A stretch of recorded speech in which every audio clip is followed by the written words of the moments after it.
What's going on? Welcome back to the channel. So today when I talk to you about Lucid, I want to go over some expectations for this upcoming week, what might cause some volatility in the stock price, and go over everything else that you need to know. But first, make sure to hit that thumbs up. And with that, let's get right to it.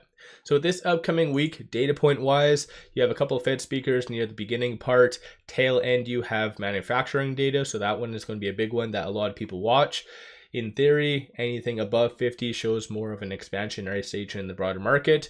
Vice versa, anything below 50 shows more of a contraction. So a lot of people are going to be watching that very closely. But aside from that, it is going to be more individual stocks and their own technicals.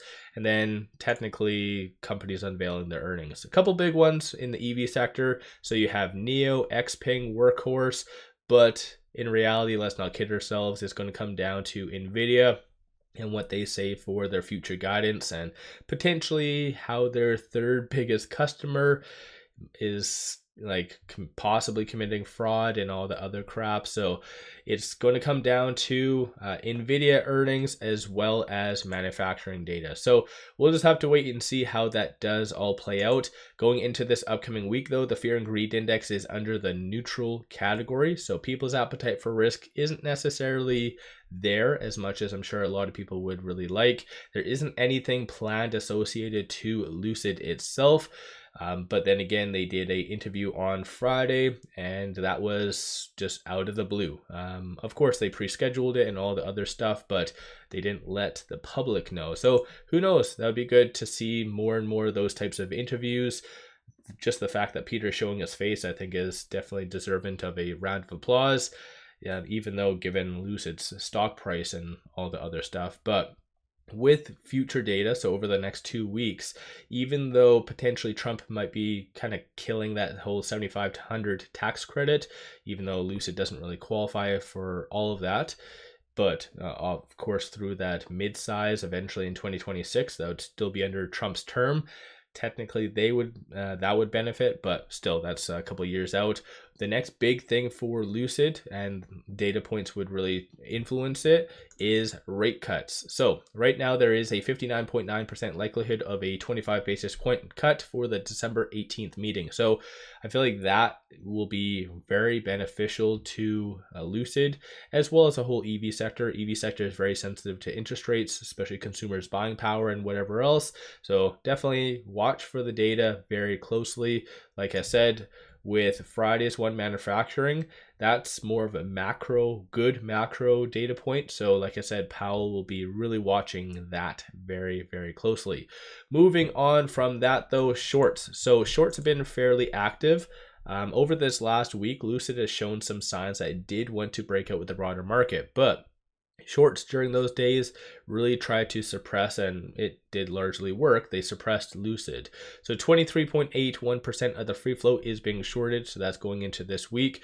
Works out to be 283.99 million shares overall are being shorted. Cost of borrow average 1.41%, and the utilization is 82.86%. And so with it closing at $2.01, as you can kind of see right here, so it was above the $2 mark. That does mean that 7,000 in open interest is going to be covered by market makers.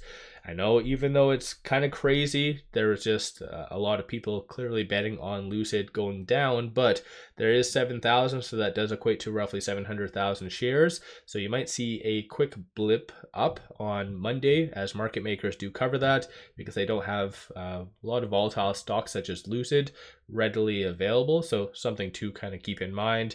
And just generally, there was a lot of walls. So shorts were going to ensure that Lucid, regardless of where it was going to close below 250 or possibly even 3. But for this upcoming week, you have 6,000 at that $2 strike price, 14,000 at the 250, and then 11,000 at that 3. So let me know your thoughts on that.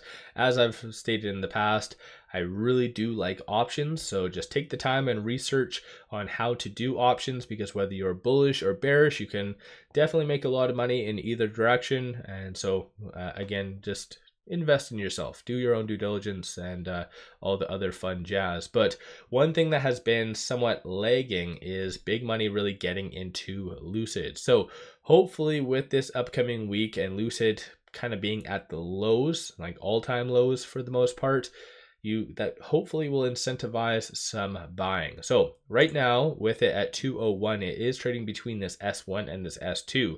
214 is going to be that next strong target / resistance. $1.83 is going to be the next strong support.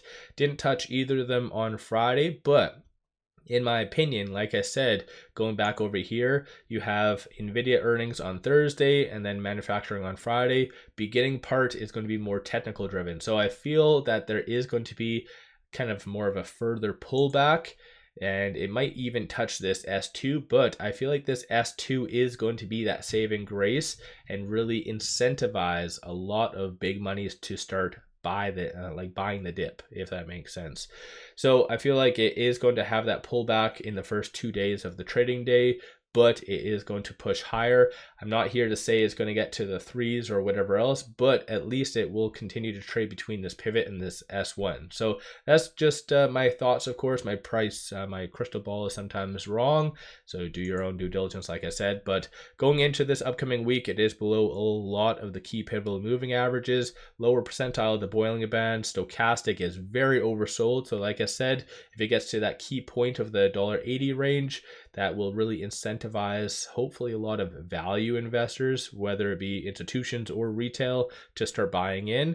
And retail, just looking at the momentum indicator over the last couple of trading days, actually has been selling out for whatever reason. So they haven't been buying the dip.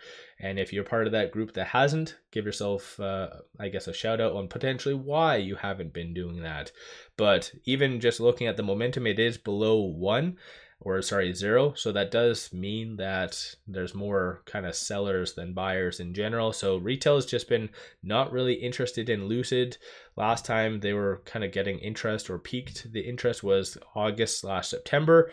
So I think Lucid itself does need to be more self-aware of like the damage that they are doing, and they're all about imaging, right? And that's all they say in their earnings. Even in the most recent interview, it's all about branding.